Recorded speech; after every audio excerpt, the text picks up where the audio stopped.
Bonsoir, mesdames et messieurs. Je suis ici pour vous parler d'un mécanisme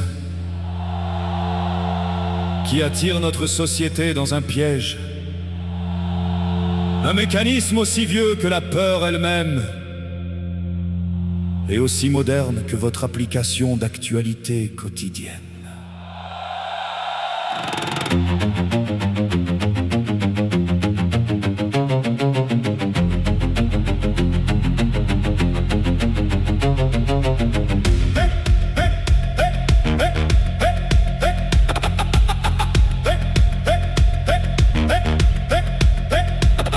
Voyez-vous le cerveau, un interrupteur, un bouton rouge au fond de l'amygdale, une alarme qui fend toute pensée, transforme le citoyen en une étoile lointaine, image, choc, gros titre, répétition, l'amygdale s'enclenche, aucun retour possible, l'attention se rétrécit sur une menace, tout le reste disparaît morceau par morceau, le cortex préfrontal mis hors service, les impulsions filent sans filtre, ce qui était encore un humain devient un monde éclaté en seuls amis et ennemis, une vision en tunnel étroite comme une arme, et en son centre, message qui la dirige. Voilà le truc avec lequel on nous fabrique une armée de peur qui ne pense plus par elle-même. Et le plus fatal, cela n'arrive pas par hasard, c'est un système. La répétition du message simple grave des sentiers dans le cerveau. La complexité devient fatigante.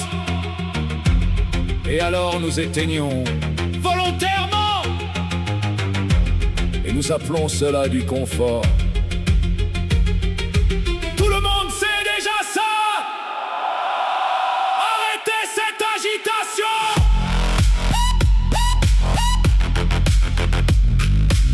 Je vous en prie, laissez-moi terminer, les mécanismes sont clairs. Il crie crise, invasion, effondrement, et soudain tout le pays est en déséquilibre. L'amygdale tire, la raison tombe malade, et il ne reste que la question des clics à nu. L'ennemi est déjà à la porte. Regardez! C'est ainsi qu'on le peint, ainsi qu'on le craint, ainsi qu'on le hait. Et pendant que vous regardez encore, la mer de panique s'approfondit jusqu'à nous engloutir. Le cortex construit pour l'empathie est sectionné, la compassion meurt de soif. L'autre n'est plus regardé que comme une cible à combattre, un cycle qui s'auto-entretient. Plus il crie, plus nous fixons, et ce qui est arrivé comme nouvelle devient le monde dans lequel nous nous grattons comme des marionnettes. Théorie du complot! Vous voulez juste nous insécuriser? C'est une absurdité dangereuse. Interrompez cet homme. Non, écoutez, il ne s'agit pas de théorie. Il s'agit de réactions neurologiques démontrables. Le tunnel perceptif. Le tunnel perceptif, vous ne le voyez pas, les stimuli périphériques occultés. Seule demeure la menace qui frappe l'œil et tout le reste est gaspillé. Les médias nourrissent ce tourbillon d'images toujours les mêmes, toujours pire. Et ce qui traversait les têtes comme question devient certitude. C'est ainsi, toujours ainsi. Le cortex préfrontal crie après l'air, mais la panique le maintient sous l'eau. La propagande est assise dans son caveau, hérite à en mourir de ce palahisseur qui ne vérifie plus, qui ne fait que suivre et croire, parce que la répétition simule la vérité. Et ce qui lui a jadis volé sa liberté, c'est le mécanisme qui le gouverne à présent. Police! Personne ne bouge! Vous pouvez m'emmener, mais vous ne pouvez pas emprisonner la vérité. Le virus a depuis longtemps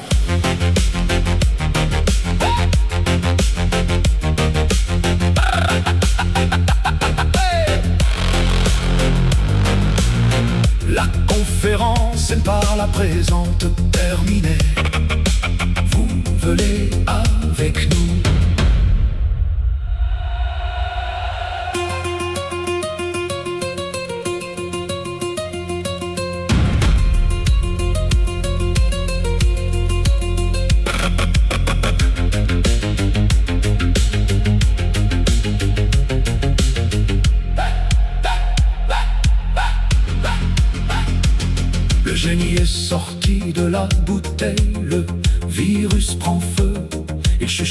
travers les ruelles devient plus fort, plus précieux.